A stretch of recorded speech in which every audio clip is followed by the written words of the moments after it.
Ya, terima kasih buat Kota Cilacap yang sudah bisa lewat karena kehendak Tuhan saya bisa ada di Kota Cilacap. Tepuk tangan buat Tuhan Yesus.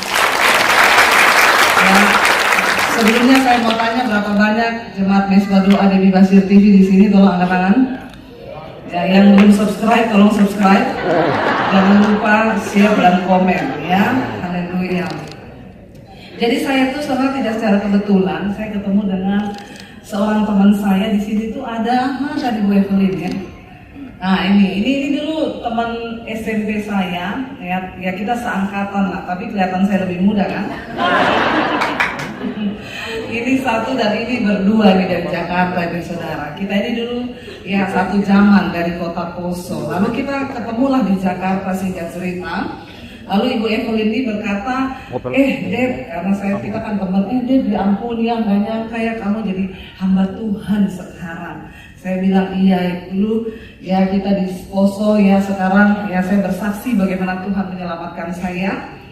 Dan akhirnya dia bilang, saya tuh tinggal di Cilacap katanya. Saya tuh ada aktif dalam satu persekutuan ya untuk memberkati Kota Cilacap. Mau nggak datang ke Cilacap? Saya bilang, ya asal bukan hari Minggu ya, saya masih bisa lah kalau bukan hari Minggu. Dan ya atas izin Tuhan lah hari ini bisa ada. Dan ini adalah City of Life ya. Ini adalah persekutuan yang akan memberkati kota dan tidak akan jadi gereja ya. Jangan jadi gereja ya. Tepuk tangan. Karena sudah banyak gereja, nggak usah lagi jadi gereja, amin. Ya, nanti kalau kebanyakan gereja berantem cuma ribut, sibuk, rebut-rebutan jiwa. Makanya setan bilang gak usah ganggu orang Kristen. Kenapa? Mereka udah ribut sendiri-sendiri. Ya, berebut jiwa, saling tarik-menarik kata setan. Gak usah kita ganggu mereka, kita cukup kontrol saja. Ya, jangan saudara. Orang tanya sama saya, Bu Debbie kapan buka gereja? Saya nggak buka gereja saya di YouTube. Ya, karena Tuhan taruh sebuah visi kepada saya hari-hari ini saudara. Justru saya dapat visi untuk menyatukan hamba-hamba Tuhan. Dan itu adalah visi yang sangat berat. Menyatukan hamba Tuhan itu tidak gampang. Karena semua hamba Tuhan merasa dia yang sudah paling ingatkan saya saudara ya. Tidak gampang menyatukan hamba Tuhan. Karena semua sudah merasa paling benar. Tapi Yesus berkata kalau kerajaan itu terpecah-pecah maka sulit kita ini mau bersatu. Bagaimana kita bisa menangkan jiwa? Kalau kita ribut sana sini. Nah saya diberi visi Tuhan untuk, Tuhan bilang begini saudara, sekarang itu gereja sibuk bicara tentang tuayan di akhir zaman. Tapi Tuhan bilang yang menjadi warningnya Yesus, dia bilang apa? Tuayan memang banyak tapi penuai sedikit. Nah Tuhan taruh di hati saya, persiapkan penuai. Makanya saya dan suami setiap bulan kami keliling buat seminar hamba-hamba Tuhan di daerah-daerah terkumpul 1.000-1.500 dan yang membuat saya bersukacita itu dari berbagai denominasi gereja. Ya, dan hari ini sedang membangun sekolah Alkitab di Bandungan, Semarang, saudara. Ya, sekolah misi, bukan STH ya, tapi sekolah misi cuma 6 bulan. Karena kita nggak sampai STH. Bahayanya itu kalau sudah lulus STH bukan cari jiwa, cari jadwal. Ya, jadi cuma sampai 6 bulan saja. Setelah itu dia kembali ke desanya, dia akan menjadi berkat di desa-desa. Kami rindu Indonesia diselamatkan bagi Tuhan. Indonesia dimenangkan bagi kerajaan Allah. Amin saudara. Ayo kita bergandengan tangan. Nah hari ini temaannya adalah kutuk diubah menjadi berkat. Siapa yang mau diberkati? Angkat tangan dulu. Semua kalau Pak mau berkat, langsung ya. Siapa yang mau jadi kaya? Kalau kita bilang siapa yang ingin jadi kaya jatuh dalam berbagai pencobaan. Mau pencobaannya? Itu sudah satu paket. Kalau ada kipas angin mungkin ya Pak, tolong diusahakan bisa nggak Pak ya? Saya sudah terpanggang karena sekali korban itu 200 kalori loh Pak. Kalau tambah keringat kan nanti 500 kalori. Nanti kalau saya kurus suami saya marah. Saudara, yang bisa kalau ada kipas angin kecil mungkin ya, terima kasih. Saudara, ya semua orang kalau ditanya mau diberkati mau nggak? Mau. Sekarang apa pengertian kita tentang kutuk itu? Banyak orang salah mengerti ya. Ini lampu syutingnya udah cukup kali, jadi satu bisa dimatikan yang dari belakang mungkin ya Pak. Karena lampu ini juga panas sekali loh, ya, panas, ya. Ya, lampu yang dari belakang matiin aja, nggak apa-apa, biar kita agak remang-remang di sini ya. Haleluya, saudara. Banyak orang mengidentikan bahwa kutuk itu adalah kemiskinan. Sehingga orang berpikir orang tuh kalau miskin hidupnya terkutuk, ya. Nanti saya khotbah sambil begini, saudara. Ya, tapi saya nggak jadi khotbah loh, Bu. Jangan, Bu, saya terganggu. Terima kasih, Ibu, saya bawa pulang aja ya. Terima kasih, Bu, Tuhan memberkati. Saudara, banyak orang berpikir bahwa kutuk itu adalah sebuah keadaan miskin, berkekurangan. Sehingga banyak orang berpikir, oh, dia itu miskin, makanya dia itu terkutuk, ya. Kita berpikir bahwa kutuk itu miskin. Saya mau tanya, ada nggak orang kaya yang terkutuk? Benar ada? Contohnya? Ya. Jadi kutuk itu bukan hanya keadaan miskin, ya. Orang kaya terkutuk ada banyak. Kelihatannya kaya raya, bergelimang harta, tapi rumah tangganya kacau, rumah tangganya ribut, berantem terus, anak narkoba, itu juga dibawa kutuk. Ya, ada orang kelihatannya sukses di luar, tapi ternyata di dalamnya gagal. Ya, sakit penyakit tidak pernah berhenti. Nah, ini enak ini ya, saudara. Jadi kutuk itu bukan hanya, kayaknya yang di belakang sini dimatiin kalau untuk kebutuhan kamera. Depan ini hidupin satu nggak apa-apa. Nanti gelap nggak di kameranya buat syuting kan? Ya, saudara bisa ya Mas, cukup. Belakang satu matiin, yang sini bisa hidupin supaya kameranya video nanti jadi terang. Kalau nggak nanti saya jadi gelap. Nah, satu aja, belakang matiin. Saudara, ya, ketika orang berpikir bahwa ya kutuk itu adalah miskin, maka saudara salah. Ya, saya pernah cerita di satu khotbah saya, saudara, ada seorang bapak waktu saya lagi pelayanan. Saya keluar dari hotel habis pelayanan, ya. Saya sama suami mau pulang, kita mau apa ini yang begitu tangan? Oh, ternyata bapak ibunya silau juga loh Mas. Ya, makanya kadang-kadang ya. Saya juga tadi sempat kena dari bawah itu, sampai mata saya silau. Ya, kita nih boleh beribadah dikasih lighting boleh, tapi jangan mengganggu kenyamanan. Ya, kalau perlu nggak usah lah gitu-gitu ya. Yang penting enak kan. Ya cukup saja buat pembicara supaya terang, jadi videonya terang. Karena kadang saudara di gereja itu lighting sudah lebih silau dari sinar kemuliaan. Sampai Roh Kudus takut datang loh. Sampai udah silau di gereja itu, ya Roh Kudus sudah nggak mau datang. Kata Roh Kudus sudah, aduh kemuliaannya sudah banyak di situ, kita pergi saja. Ya, jadi saudara kita harus membuang semua prinsip bahwa ya kutuk itu adalah sebuah keadaan miskin. Ya, saya cerita ya, saya tuh pernah habis pelayanan di satu hotel, saya dan suami mau pulang. Ada seorang ibu ngajak saya makan, Bu kita boleh makan nggak? Jadi saya bilang, oh iya memang saya sama suami mau makan. Ya udah kita pergi makan ya Bu, tunggu ya. Suami saya lagi kesini mau jemput saya. Ibu nanti sama suami atau mau ikut mobil saya? Atau ibu ikut saya aja supaya kita banyak ngobrol. Nanti suami ibu nyusul, suami saya sama anak saya nyusul. Suaminya datang jemput saudara, mobilnya sih terbaru saudara. Saya ajak naik, ayo Bu Devi, suami saya udah datang. Suaminya pakai celana pendek di mobil. Begitu saya masuk dia bilang, aduh sebenarnya saya tuh nggak suka ya pergi-pergi makan sama orang begini ya. Cuma karena ibu itu diajak istri saya aja, soalnya istri saya itu ngefans sama ibu. Coba saudara sudah diajak masuk dalam mobil, terus ada orang bilang gitu. Saya tuh rasa mau turun lagi dari mobil itu saudara. Emang saya yang ngajak dia mau pergi makan. Saya juga nggak terlalu kepengen ditraktir makan ya. Saya bisa biar makan sendiri dalam hati saya. Tapi kan ya begitulah, pendeta harus tetap tutup mulut. Saya diem, saudara, dalam hati saya nih kurang ajar banget ya orang ini. Sebenarnya saya tuh malas pergi-pergi makan sama orang, tapi karena ya istri saya tuh ngefans aja sama ibu, makanya saya mau. Udah akhirnya kita pergi makan sampai di restoran, kita makan saudara. Dia telepon terus. Gimana sih? Saya kan udah bilang, dia udah bagaimana? Selesai, marah lagi, telepon lagi. Kan saya kita makan, dia telepon marah-marah lagi. habis dia tutup teleponnya saya bilang, Pak maaf ya, Bapak tuh kaya, tapi Bapak nggak diberkati Tuhan. Bukan saya balas dendam saudara.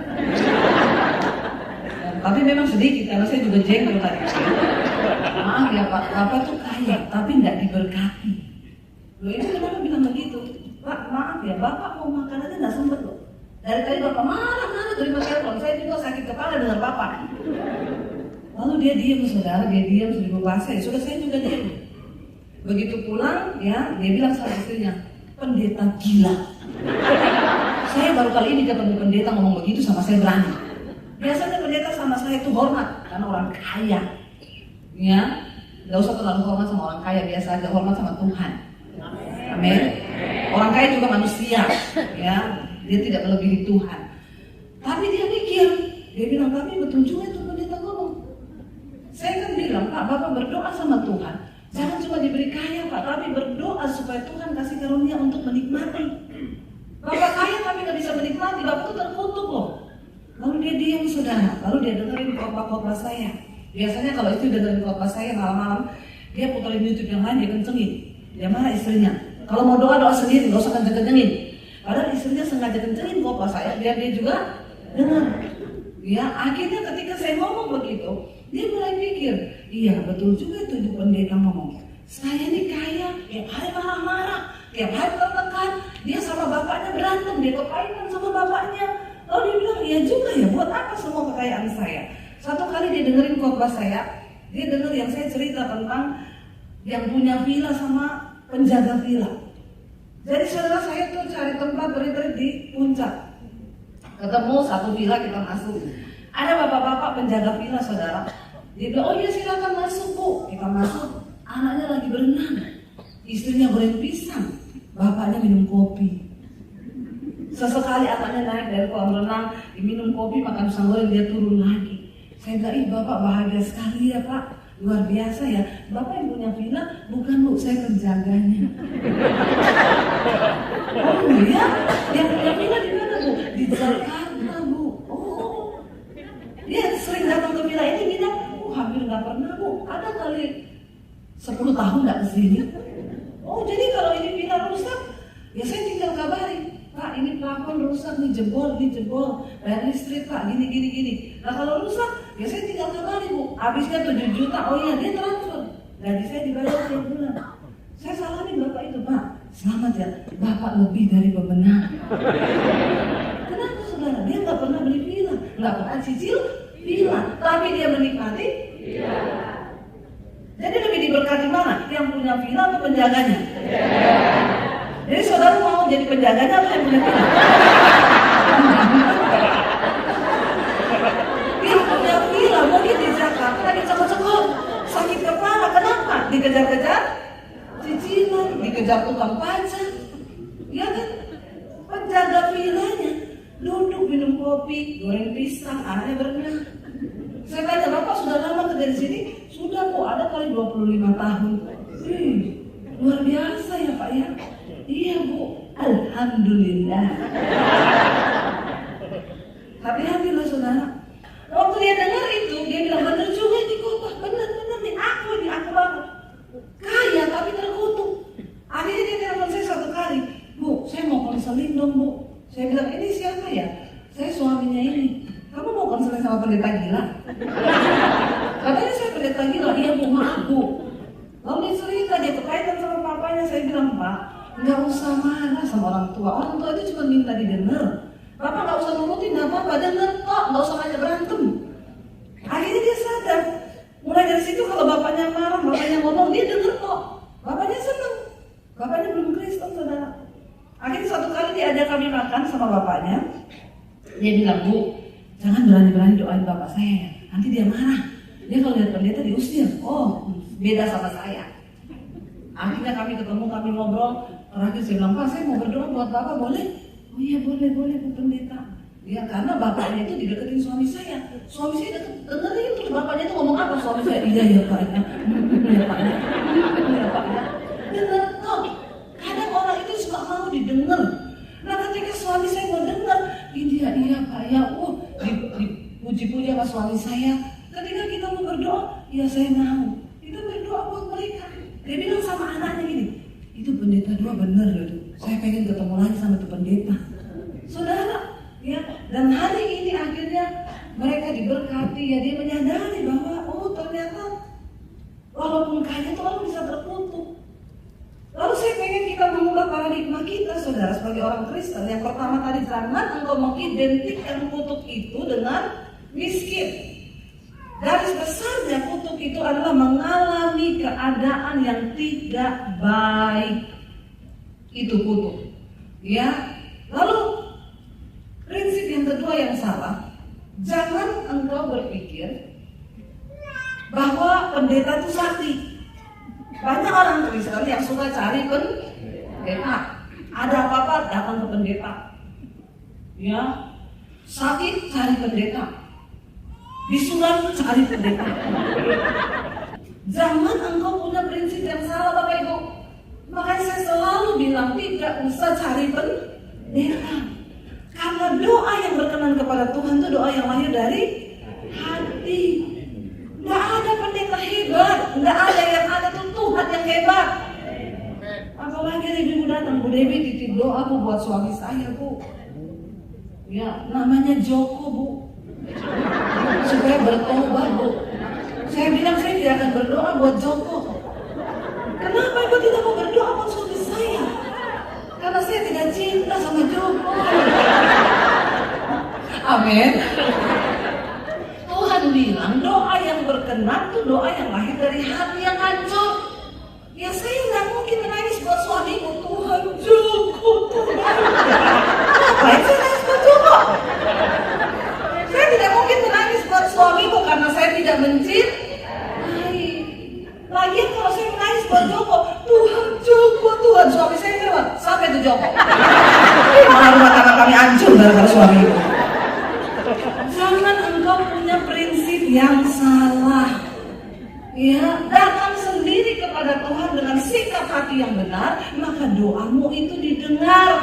Tidak usah titip pendeta. Yang ketiga di prinsip orang Kristen yang salah, jangan kau pikir kegiatan rohanimu, kegiatan pelayananmu itu bisa menukarkan berkat Tuhan, kutuk menjadi berkat. No. Walaupun engkau sibuk pelayanan, ya, walaupun engkau jatuhnya banyak, gak usah lihat ini cuma kipas angin. Memang orang Kristen itu kepo ya, kepo. Kipas angin diangkat, ditonton, kipas angin. Kan gak pernah lihat kipas angin. Ya, lihat saya saja, jangan gagal fokus, amin. Baru kipas angin aja udah gagal fokus semua.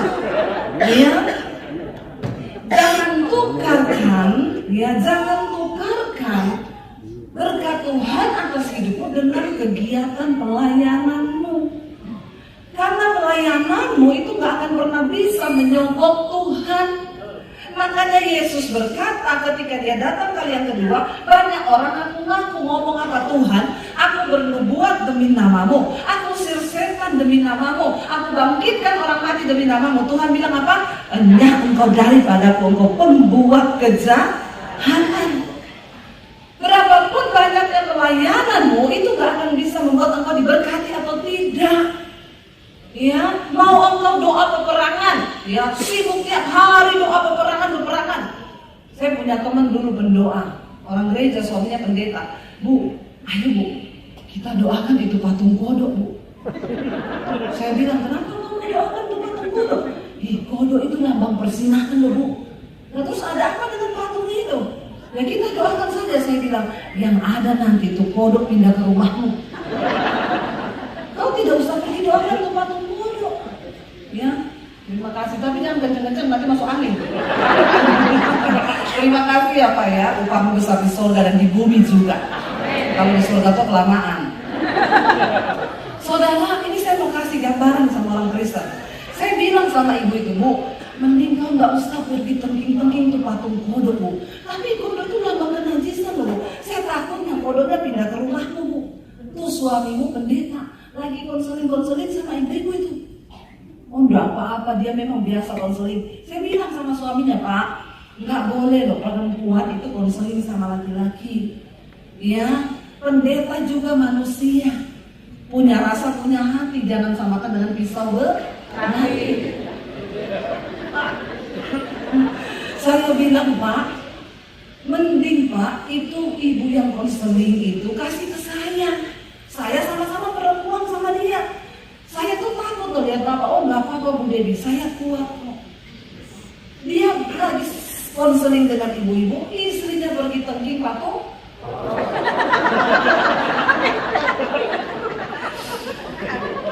Dan benar saja terjadi. Itu kodok pindah ke suaminya. Dia pergi tengking ke patung. Ya, saudara, ibu-ibu konseling, Pak Pendeta, suamiku itu loh Pak, jarang pulang Pak. Sabar ya Pak. Pasti ibu terus berdoa buat suamimu, pasti Tuhan jamah. Besok datang nangis. Pak Pendeta, saya dipukulin Pak. Pak Pendeta kalau konseling harus empati kan? Saya kalau ada ibu konseling lagi, saya tolongin gitu. Supaya dia mendapatkan setidaknya kasih sayang lah. Kita adalah wakil Tuhan di dunia. Lah ibunya menangis-nangis. Pak Pendeta harus berempati.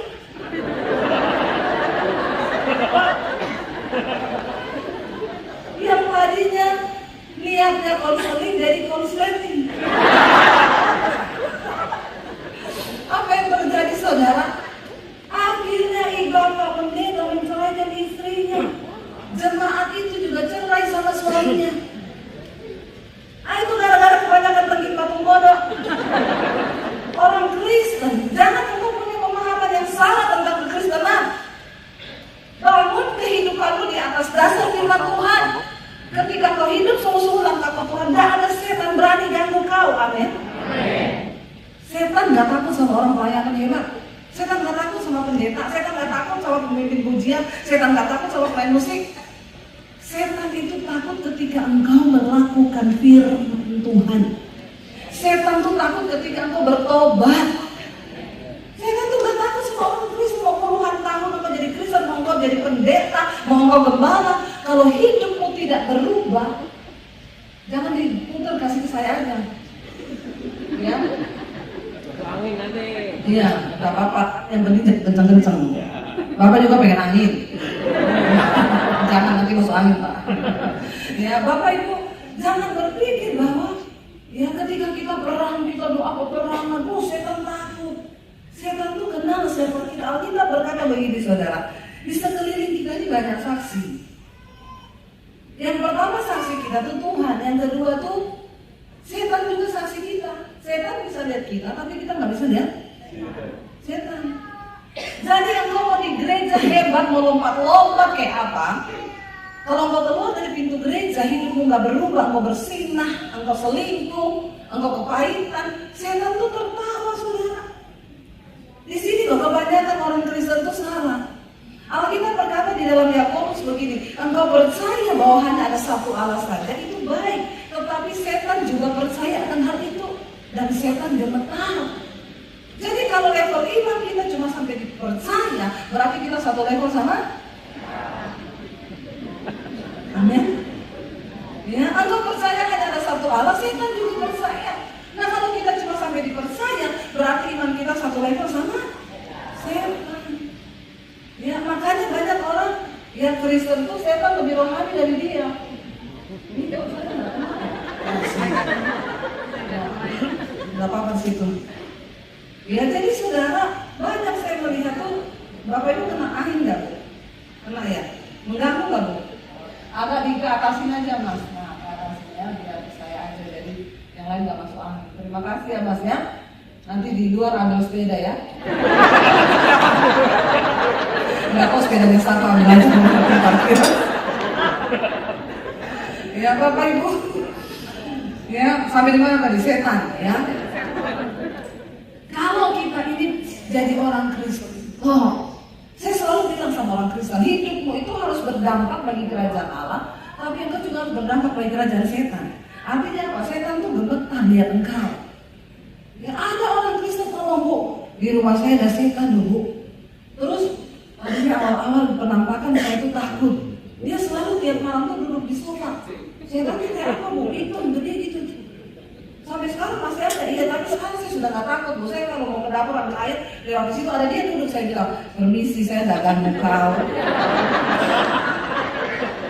Orang Kristen berdoa di gereja,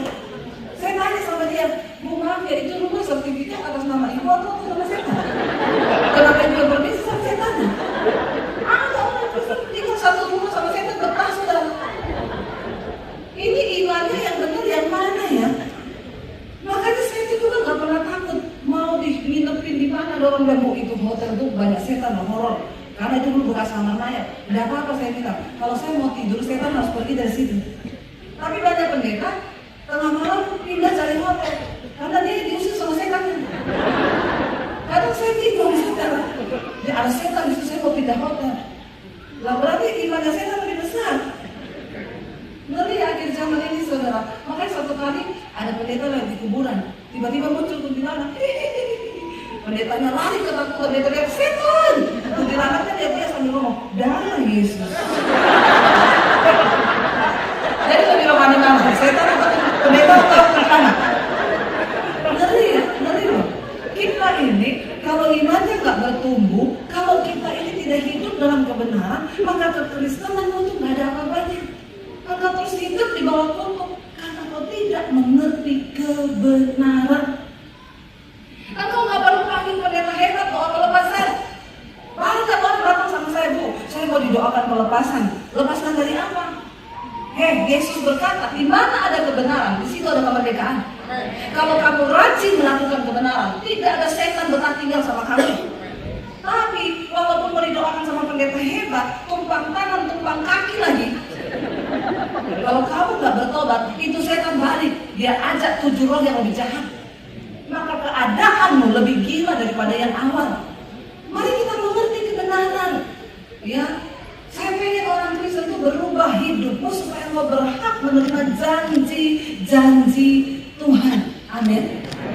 Bapak Ibu, kehidupan kita ini digambarkan seperti kehidupan bangsa Israel. Kita berjalan dari tanah perbudakan di Mesir menuju kepada tanah perjanjian.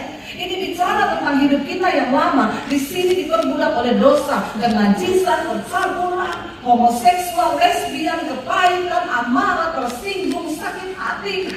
Di sini semua. Nah, ketika kita berjumpa Yesus Sang Juru Selamat, Dia membawa kita untuk mencapai surga.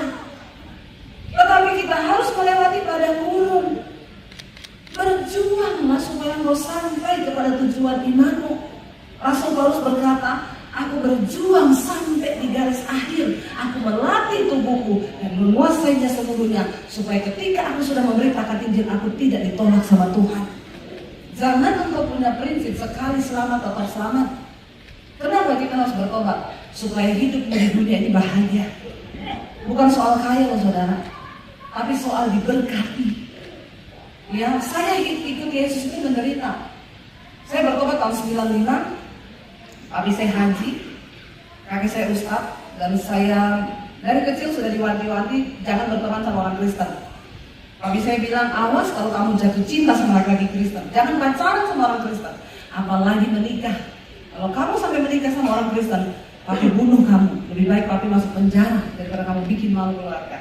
Jadi saya tidak berani untuk jatuh cinta sama laki-laki Kristen. Padahal yang ganteng-ganteng itu cowok Kristen yang bertobat. Dan tidak bertobat dari setan. Ya, saya tanamkan dalam benak saya, oke, saya nggak boleh bergaul dekat sama orang Kristen, ya. Tapi saudara, lulus SMA, saya dipanggil Tuhan. Waktu itu saya mau bunuh diri karena hidup saya rasa sudah hancur. Saya melakukan banyak dosa. Ya, saya sering dipukuli sama papi saya. Papi saya galak banget, dia punya banyak ilmu. Ya, ilmu kebal, semua ilmu dia punya, saudara. Makanya marah-marah, tiap hari ngamuk di rumah, tiap hari pukul. Kalau nggak mukul tuh kayaknya nggak ada hari tanpa mukul. Makanya saya mau bilang di sini, saudara tiap hari marah-marah itu pasti ada ilmu kebal. Saudara harus didoakan pelepasan. Jangan marah-marah karena Tuhan panggil kita untuk hidup dalam damai sejahtera. Akhirnya saya lulus SMA, saya singkat cerita saya mau bunuh diri, mengalami banyak persoalan masalah. Saya jatuh bertubi-tubi, saya singkat aja, saya bertobat terima Yesus. Saat saya mau bunuh diri, Tuhan Yesus datang kepada saya secara pribadi, Dia selamatkan saya, dan Alkitab berkata, bukan kamu yang memilih aku, tapi aku yang pilih kamu, kata Yesus. Singkat cerita, hari itu saya diselamatkan Tuhan. Saya mulai cari gereja, saya masuk gereja, saya pakai baju senam dari rumah saudara untuk dengar firman, karena dulu saya pelatih selama Nairobi. Ya, jadi dulu langsing, sekarang langsung. Ya, saya cari gereja, saya dengar firman, saya pulang, saya baca Alkitab di rumah 1 hari 6 sampai 7 jam. Saya mengalami perjumpaan pribadi dengan Tuhan. Hidup saya berubah. Saya baca Alkitab, saudara. Lalu saya benar-benar mengalami perubahan hidup sampai akhirnya tahun 95 saya bertobat terima Yesus, 96 ketahuan. 1 tahun saya sembunyikan iman saya. Akhirnya kakak saya yang paling tua ngancam saya lapor papi kalau kamu tidak berhenti ke gereja. Saya tahu kamu sekarang ke gereja. Kalau sampai papi tahu, kamu bisa dibunuh. Saya berdoa di situ, Tuhan, kalau sudah waktunya saya harus ngomong di depan keluarga saya, beri aku keberanian. Saya doa puasa 3 bulan cuma minta kekuatan untuk ngomong bahwa saya ini sudah jadi pengikut Kristus. Akhirnya saya menghadap ke papi saya 1 hari, saya dikasih kekuatan sama Tuhan.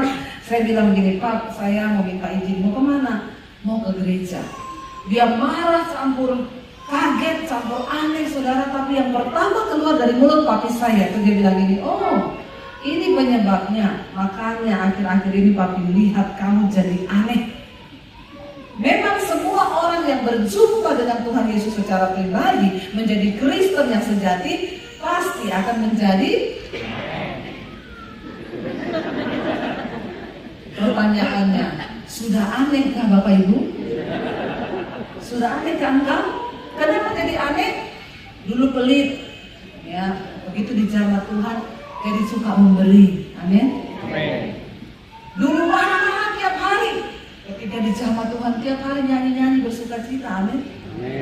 Dulu penjudi, begitu ketemu Yesus, ya tidak judi lagi. Dulu merokok, ketemu Yesus tidak merokok lagi. Di sini masih ada merokok? Ada? Nggak usah angkat tangan. Saya bisa tahu kok, saudara masih merokok, saya bisa tahu. Kenapa? Di kepalamu ada asap. Warna putih saya bisa tahu yang masih merokok. Ya, nggak usah tanya, Bu, ayatnya di mana? Orang Kristen nggak boleh merokok. Di mana ayatnya? Di pom bensin. Baca di sana. Dilarang merokok. Yang kita nggak ada. Di pom bensin ada. Terus ditanya apa hubungannya dengan surga, Bu?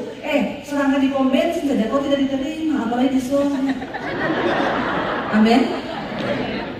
Amin Bapak-Bapak. Oh, bertobat. Orang yang merokok itu tidak mencintai Tuhan dengan akal budi.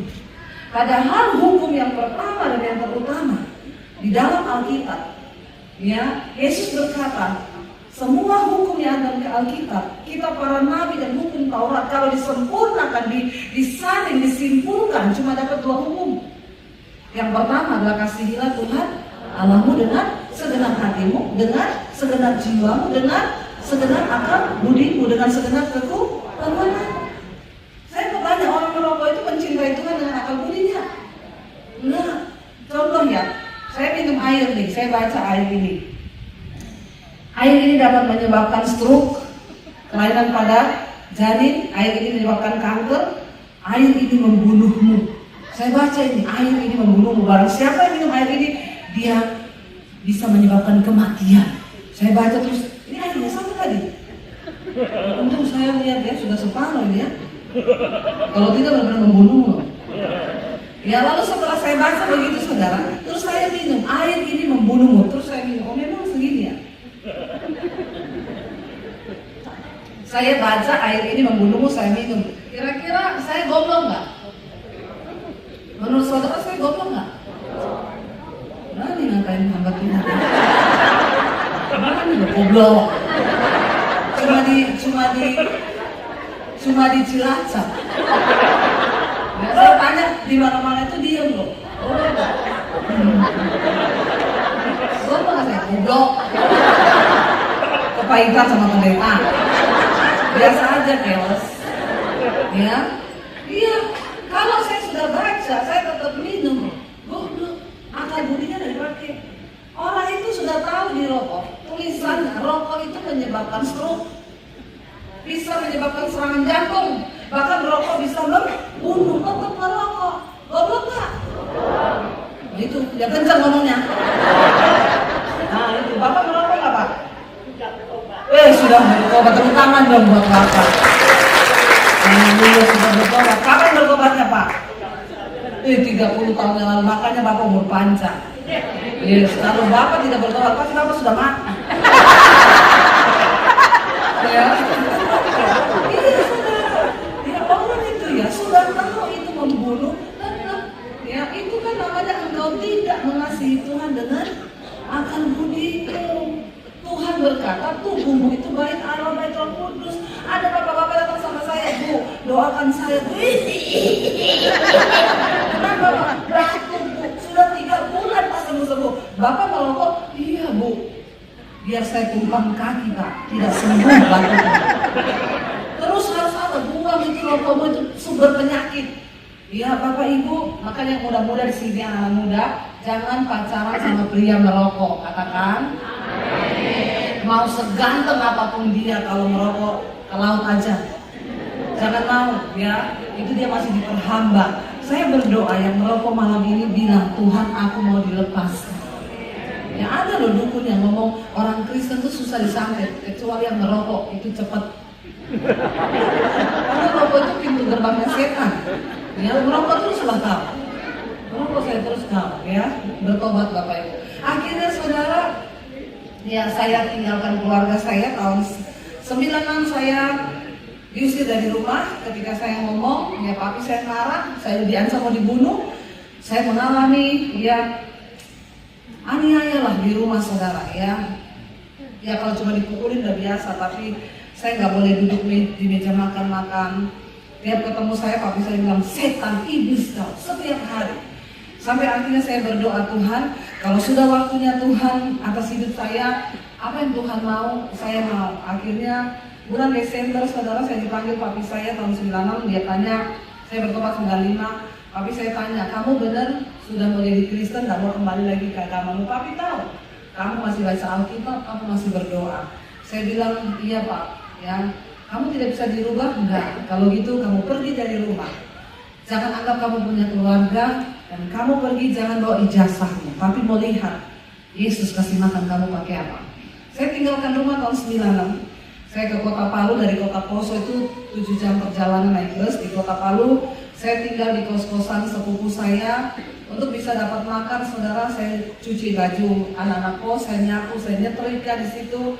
Ya, saya jalani hidup dalam proses 1 tahun. Ya, dan akhirnya saya masuk sekolah Alkitab di Makassar, lalu saya pelayanan di Solo, dan saya ketemu suami saya di Solo. Saudara, hidup penuh penderitaan, tapi saya diberkati. Sekalipun tidak punya uang waktu itu Tuhan izinkan. Ya, kadang mau makan berharap anak kos, mereka nggak makan. Saya nggak ada puasa terpaksa. Kadang saya tanya sama satu anak kos, kamu punya uang nggak malam ini kita makan? Di situ ada mie kuah, mie tek-tek itu, dia bilang, tapi duit saya cuma cukup buat 1, yaudah kita bagi 2 ya. Makan bagi 2 sudah.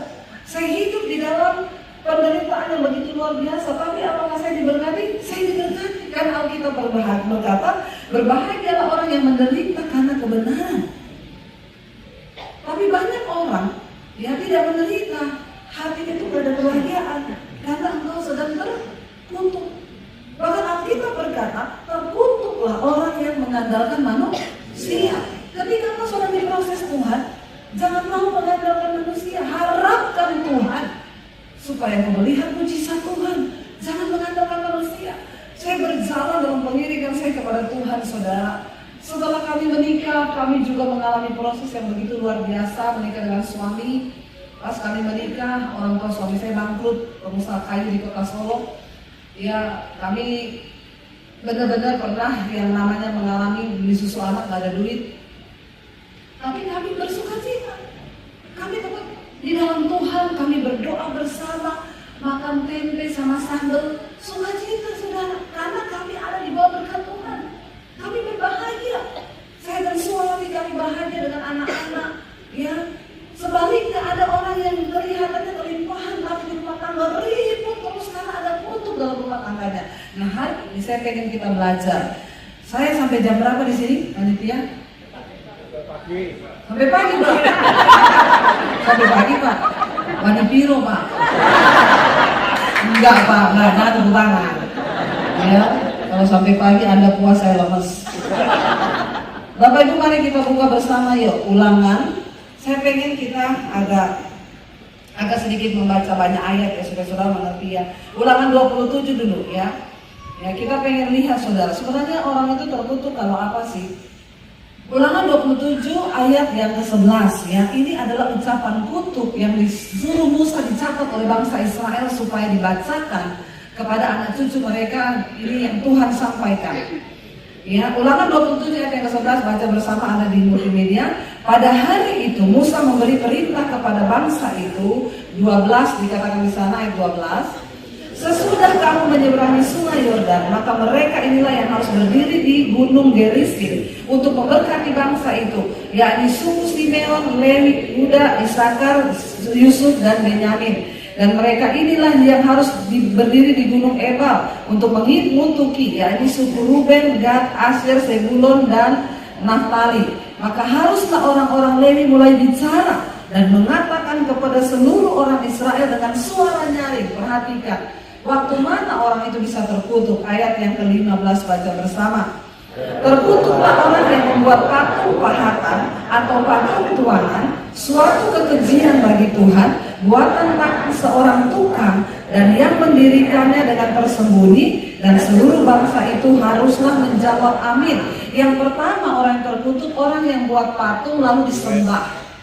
Jangan ada apapun yang kita sembah di rumah, di mana saja, karena terkutuk. Ayat 16 baca 1, 2, 3. Terkutuklah orang yang memandang rendah ibu dan bapaknya, dan seluruh bangsa itu haruslah berkata. Yang kedua, orang terkutuk kalau memandang apa? Rendah. Siapa? Ibu dan bapaknya. Engkau terkutuk waktu engkau menganggap orang tuamu itu rendah. Karena itu hormatilah ayah dan ibumu supaya lanjut usiamu di bumi. Karena kita berpikir kita terkutuk cuma ketika kita menyembah patung, menyembah di bawah pohon, atau kita melakukan sesuatu. Hei, kita menganggap rendah orang tua, kita sudah terkutuk loh. Makanya banyak anak-anak itu hidupnya tidak diberkati. Mungkin dia bisa kaya, tetapi dia tidak akan menikmati kebahagiaan. Kenapa? Karena engkau memandang rendah orang tuamu sehingga keadaanmu terkutuk. Ya. Berikutnya ayat yang ke-17 dikatakan, terkutuklah orang yang menggeser batas tanah sesamanya manusia, dan seluruh bangsa itu harus berkata amin. Jangan coba-coba menggeser batas tanah. Saya banyak menerima orang ngomong, Bu Dewi, tanahku diambil tetanggaku, dia pindah patoknya. Biarin aja, saya bilang, nanti dia terkutuk. Bukan kita, tapi Alkitab yang bilang, jangan kamu menggeser. Yang dengan kata lain, jangan ambil yang bukan milikmu. Jangan nikmati harta atau uang yang bukan milik kita, apalagi itu hasil pasar, supaya hidupmu itu berbahagia. Saudara, ada orang loh ngambil upah orang lain. Memang mungkin engkau pikir engkau dapat uang, engkau senang. Engkau ambil misalnya ya 10 juta uang orang. Nanti anakmu sakit, kau berobat ke dokter harus bayar 15 juta. Itu kutuk. Atau engkau kecelakaan, mobilmu rusak, motormu rusak, kau perbaiki, akhirnya yang hilang itu akan lebih daripada yang kau curi. Ini adalah hukum tabur tuai.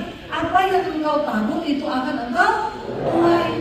Jangan mencuri milik orang, jangan menggeser batas tanah orang, karena engkau pasti akan terkutuk. Dikatakan ayat 18, terkutuklah orang yang membawa seorang buta ke jalan yang sesat, dan seluruh bangsa itu harus berkata amin. Orang buta disesatkan. Ada banyak pengajaran-pengajaran hari-hari ini yang menyesatkan orang. Siapa orang buta itu? Orang yang belum mengerti kebenaran, disesatkan. Hati-hati saudara, dengan adanya media sosial banyak pengajaran palsu muncul. Ya, salah satu yang meresahkan, ada ajaran palsu dari Tiongkok yang bilang Tuhan itu perempuan. Banyak yang mengikut saudara, dan akhirnya tersesat.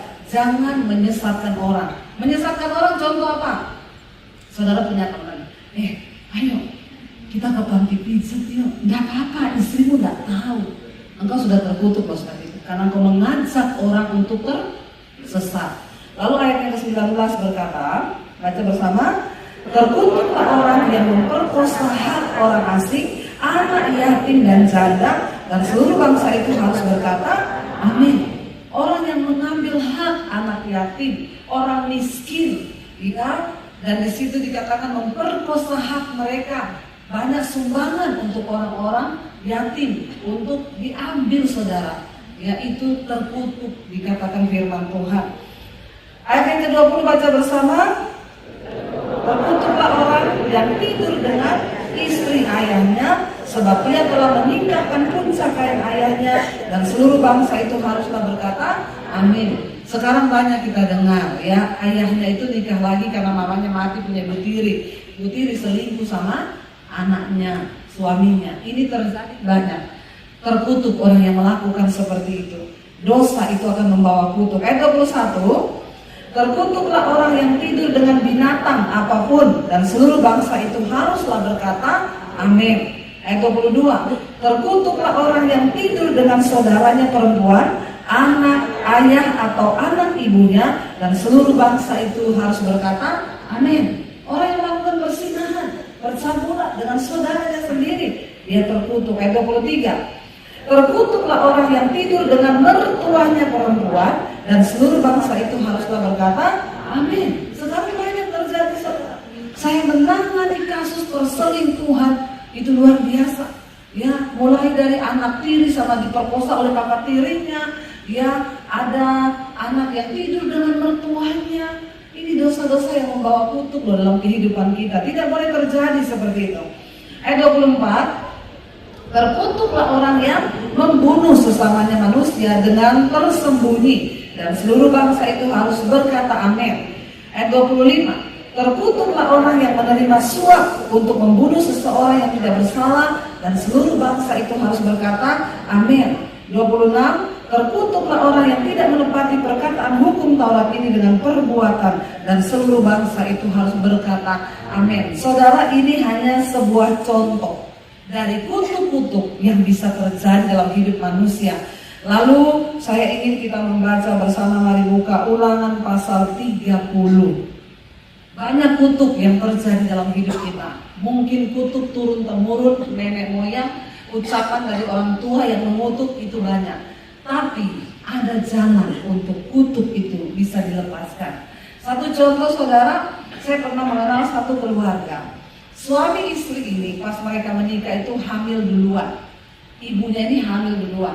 Dia punya anak 6, enam-enamnya semua hamil duluan. Yang laki-laki itu menghamili anak orang lain. Itu terjadi di 6.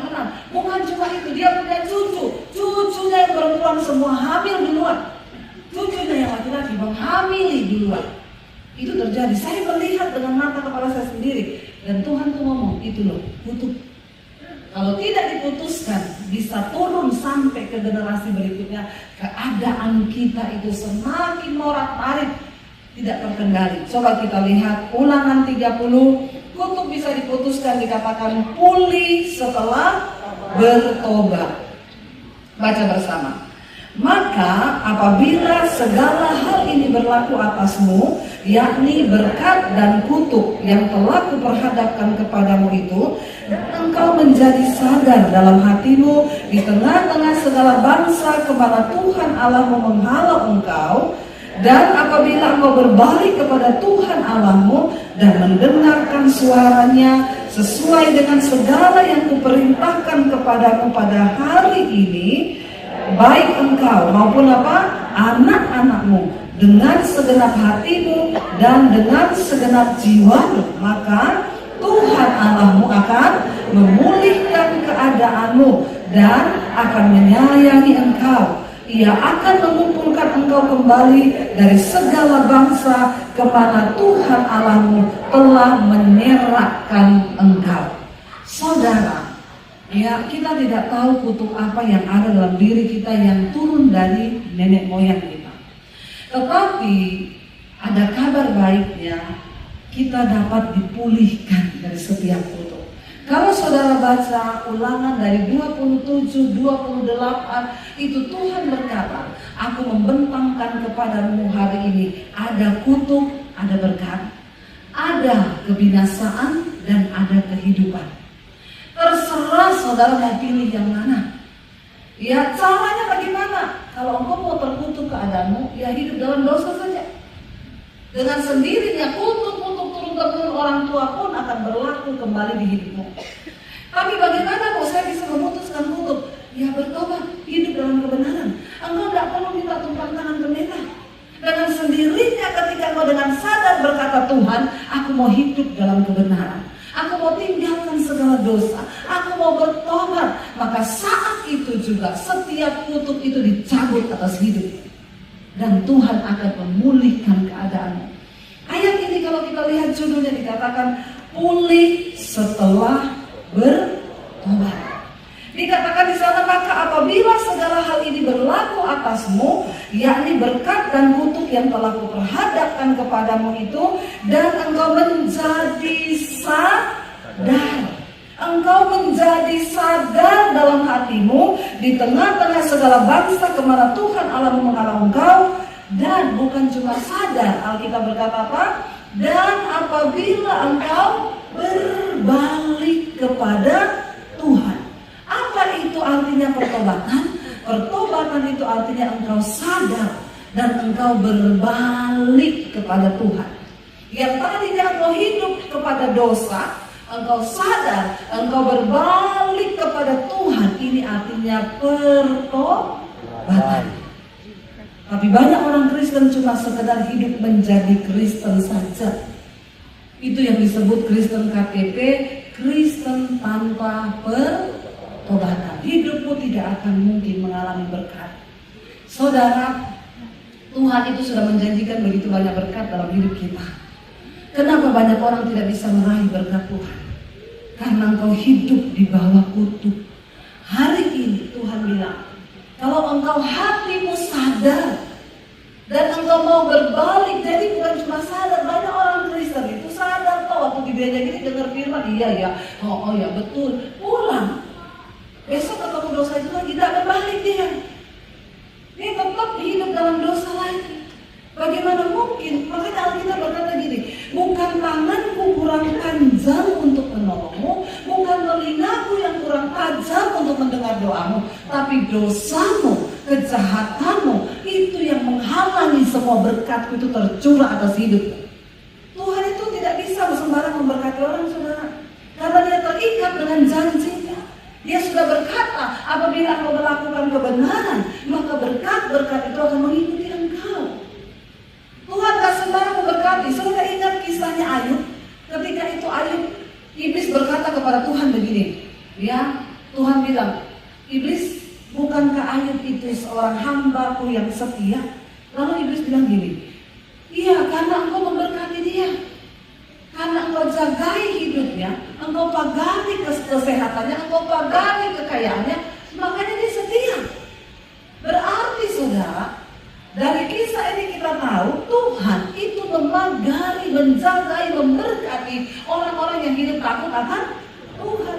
Iblis minta izin sama Tuhan, coba engkau beri aku kuasa, tarik pagarmu atas kekayaannya, lalu aku akan mengambil kekayaan itu. Dan Tuhan bilang silakan. Iblis bilang buktikan apakah dia akan tetap setia ketika Tuhan mengambil kekayaannya. Tuhan beri iblis kuasa. Tuhan bilang silakan engkau ambil kekayaannya, tapi tubuh dan nyawanya tetap di dalam tanganmu. Lalu Tuhan memberi izin iblis ambil semua harta termasuk anak-anak yang aku punya, mati semua. Ayub bilang Tuhan yang memberi, Tuhan juga yang mengambil. Terpujilah nama Tuhan. Saudara, Tuhan itu tidak sembarang memberkati orang. Tapi jangan salah, iblis juga bisa kasih kekayaan. Berkat dan kekayaan dua hal yang berbeda. Itu yang tadi sudah saya sampaikan. Orang yang hanya menerima kekayaan tapi tidak diberkati, dia tidak akan bisa menikmati kekayaan itu. Itu kita sudah lihat banyak. Ya, kita sudah lihat banyak. Kemarin yang pada ditangkap, ya, kaya, menikmati mobil mewah, istrinya belanja tas-tas mewah, ternyata dari kasih uang yang tidak halal. Alkitab berkata orang fasik itu dia berdiri di tempat yang licin. Sekali saja Tuhan bilang kepleset, jatuh, habis saudara, tidak tersisa. Jangan main-main dengan dosa. Dan Alkitab bilang kau akan dipermalukan dan hidupmu pasti menderita. Kaya gak mereka? Kaya. Tapi pasti hidupnya gak tenang karena dia kaya dari hasil yang tidak benar, tidak diberkati. Itu kaya. Makanya tadi saya bilang jangan mengidentikan antara berkat itu dengan kekayaan. Kalau berkat itu dari Tuhan sifatnya membuat orang bisa berbahagia, tapi kekayaan itu bisa dari setan. Saudara pergi bertapa di Gunung Kawi, saudara cari setan, bisa nggak setan kasih kekayaan? Bisa, karena Alkitab bilang dunia ini berada di bawah kuasa si jahat. Bisa engkau bertapa cari kekayaan dikasih sama setan, tapi nggak mungkin engkau bisa bahagia. Nanti anakmu mati, rumah tanggamu berantakan. Makanya jangan gagal fokus di hidup ini. Kita bukan hanya mencari kekayaan, tapi yang kita kejar itu adalah berkat Tuhan. Walaupun kita makan sambal, kalau kita diberkati, rumah tangga ayam, tentrem, istri anak-anak hidup takut Tuhan. Kami dulu saudara, anak saya 3, kita tuh kekurangan. Tapi ya kalau makan malam kami duduk bersama di meja, kami berdoa bersama, kami gandeng tangan. Malam kami berdoa bersama, kami gandeng tangan, kami berbahagia. Naik mobil enggak, naik motor bonceng 5. Benar, saya bersaksi sama saudara. Mau pelayanan ngajak anak-anak ke gereja, 1 motor ber5. Yang 2 di depan, 1 di tengah, saya di belakang. Saya tinggal di separuh saudara. Digas sedikit jatuh saya. Tinggal separuh. Apakah saya bahagia? Bahagia. Bahagia. Kadang anak-anak bilang, "Mami ayo ke mall, ayo." Sampai di mall beli 1 nasi goreng, anak-anak bagi 3, 1 nasi goreng kita berdua bagi. Apakah kami tidak bahagia? Bahagia. Kami diberkati? Yes. Meja sebelah kami makan nasinya banyak sampai sisa-sisa, tapi berantem, bersungut-sungut. Itu bukan diberkati, itu kaya, tapi tidak diberkati. Ya, karena itu mari kita mengerti. Waktu engkau sungguh-sungguh dikatakan Alkitab, engkau sadar dan berbalik untuk mendengarkan suara Tuhan, maka Alkitab berkata, segala berkat itu akan kuperintahkan kepadamu pada hari ini. Wow saudara, kuncinya hanya hiduplah di dalam pertobatan. Yang selingkuh jangan selingkuh lagi bapak-bapak. Tidak usah angkat tangan. Ya, tolong bertobat. Tolong bertobat. Karena satu saat semua itu akan dibukakan. Saya beberapa waktu yang lalu ketemu teman saya. Suaminya meninggal saudara, sudah beberapa waktu. Saya ketemu dia, saya jadi ketemu di restoran. Bu, aduh sorry ya bu, saya itu belum sempat ketemu ibu. Bapak meninggal serangan jantung ya bu, mendadak sekali ya, lagi sehat-sehat. Iya bu, aduh saya turut berduka cita ya bu. Dia bilang, sini bu, dia tarik saya karena ada anak-anak, sini bu. Nggak usah berduka cita bu, memang dia panis mati, memang dia panis mati. Terus saya kaget, bu nggak boleh ngomong begitu, kenapa bu? Ibu tahu waktu dia mati bu, saya periksa HP-nya bu, dia selingkuh sama janda bu. Ngeri loh bapak-bapak. Jangan kau sembunyi di HP-mu itu dosa-dosa. Kalau kau mati, HP-mu itu akan bilang amin bapak-bapak. Aminnya yang rela. Bukan cuma bapak-bapak, ibu-ibu juga. Karena bapak-bapak itu selingkuhnya sama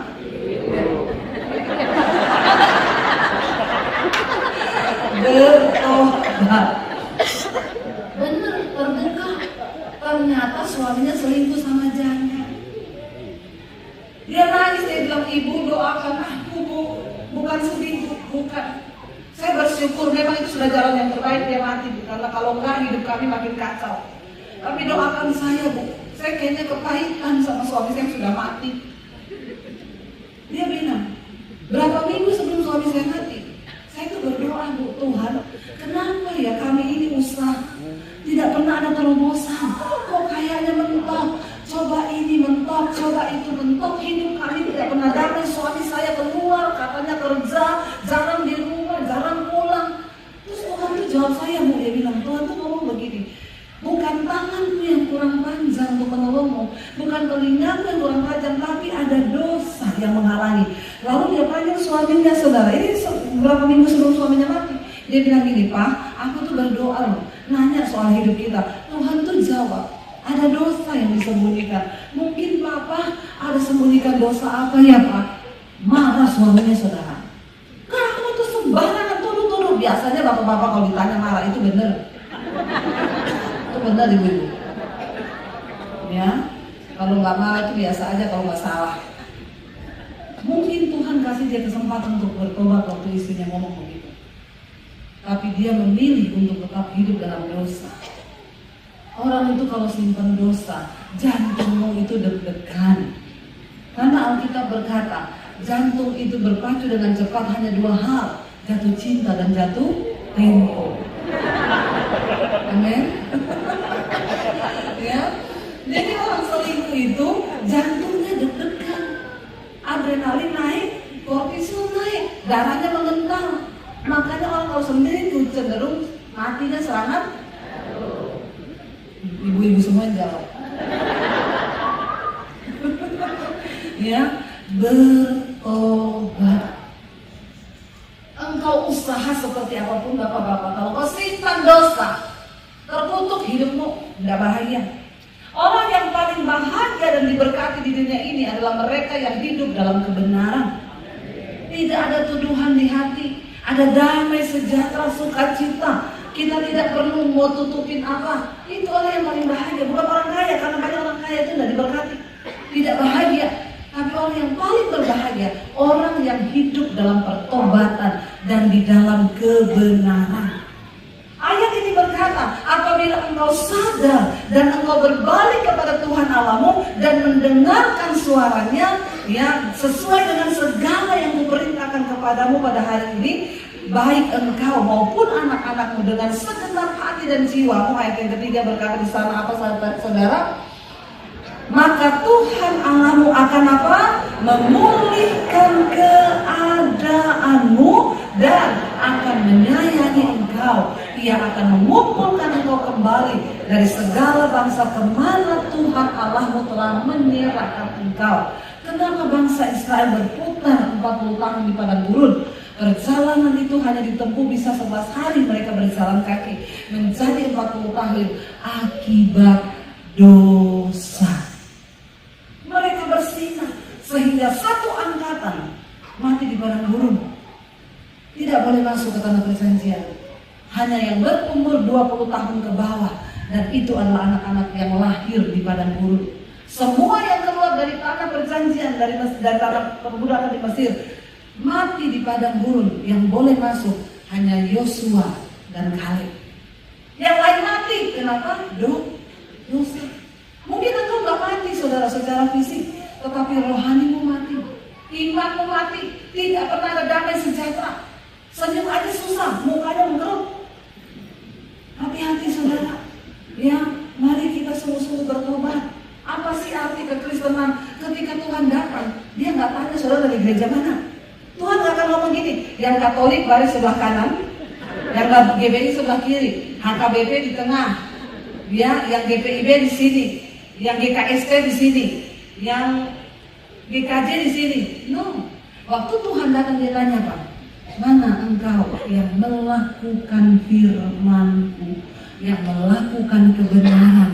Masuklah di dalam kerajaan-Ku. Engkau akan duduk makan bersama dengan Tuhan. Bukankah itu yang kita rindukan saudara? Bapak Ibu, kita tidak tahu hidup ini umur sampai berapa. Gak ada yang tahu. Ya, kalau saya bicara tentang kematian sekali lagi, jangan kau melirik sama yang rambut putih atau sama bapak yang pakai topi peci itu. Karena kau bilang kayaknya dia duluan. Ya, karena syarat mati itu tidak harus tua. Jangan engkau sombong karena engkau merasa saya masih muda dan saya sehat. Maaf Bapak Ibu, syarat mati itu tidak harus sakit. Tidak harus sakit. Sehebat apapun engkau menjaga kesehatan tubuhmu, maaf, kalau waktunya mati, engkau mati. Mati. Saya bersaksi berkali-kali dalam kota saya, ada anak muda umur 38 tahun. Ya, dia anak orang kaya dicalonkan untuk meneruskan kepemimpinan bapaknya, perusahaannya. Setiap hari nge-gym. Kalau makan ditimbang, kalorinya berapa, lemaknya berapa. Kalau sudah makan sekian, nanti dia cuma boleh makan pisang. Mau tidur malam timbang, kalau lebih 2 ons dia olahraga dulu. Baru dia tidur, karena sudah lebih berat badannya. Sehat luar biasa, nggak ada sakit. General check up setiap bulan. Periksa darahnya gimana, jantungnya gimana. Baik, sehat. Pergi ke China untuk lihat prospek bisnis di sana, dibiayai bapaknya. Pulang tinggal jenazah. Kenapa? Ditabrak bus. Benar. Kita nggak ada yang tahu hidup ini. Jangan karena kau olahraga kerja terus kau pikir lu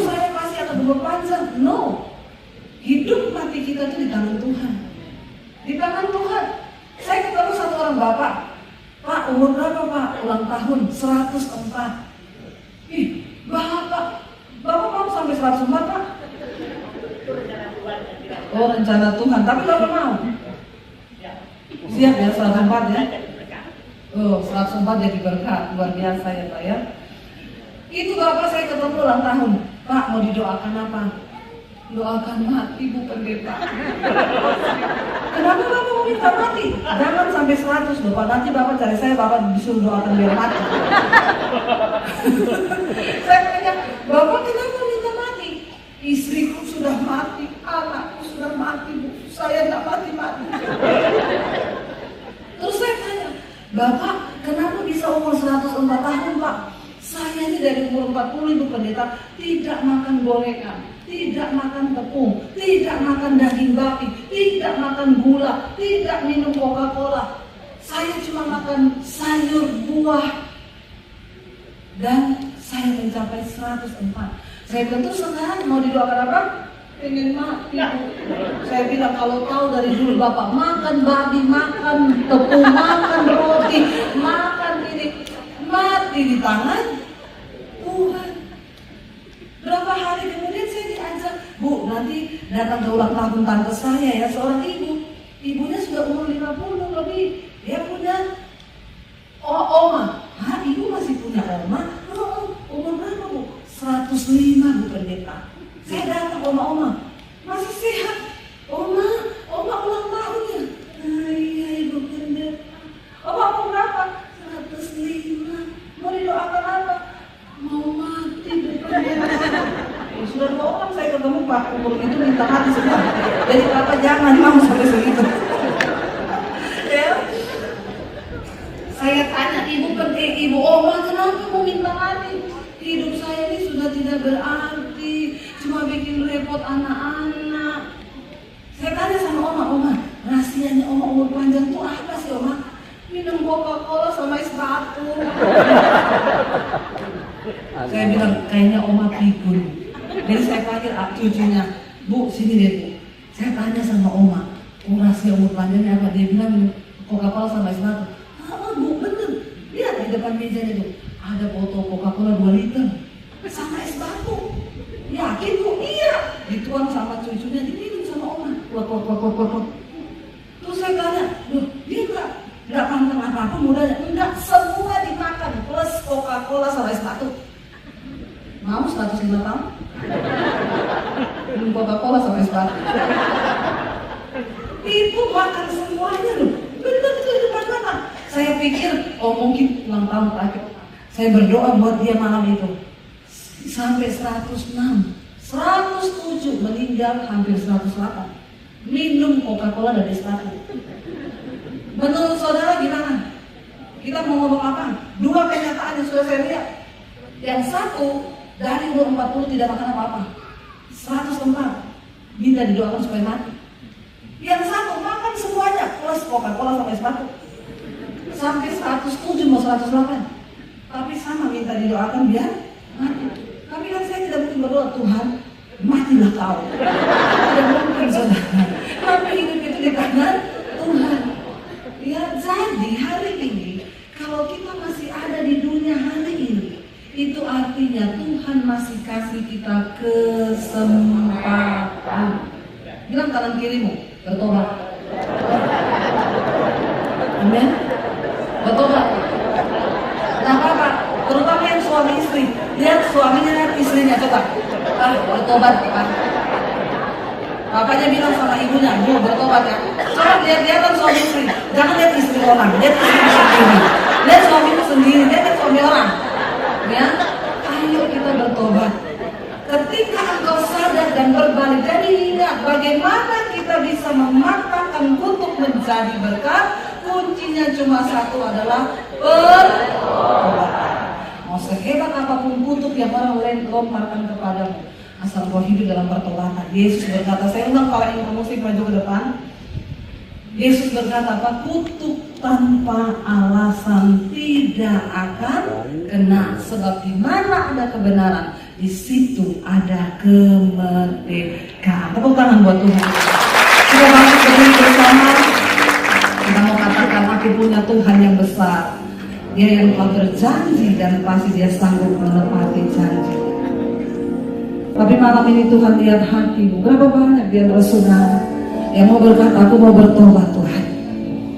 Katakan, aku mau bertobat Tuhan. Dia lihat apapun yang sedang saudara lakukan hari ini, dosa apapun yang mengikat engkau. Mungkin ada yang terikat dengan perselingkuhan, kenajisan, percabulan, yang terikat dengan rokok, minuman keras, obat-obatan terlarang, judi, yang terikat dengan kepahitan, amarah, kebencian. Itu semua membawa kutuk dalam hidup kita. Tuhan melihat hatimu hari ini.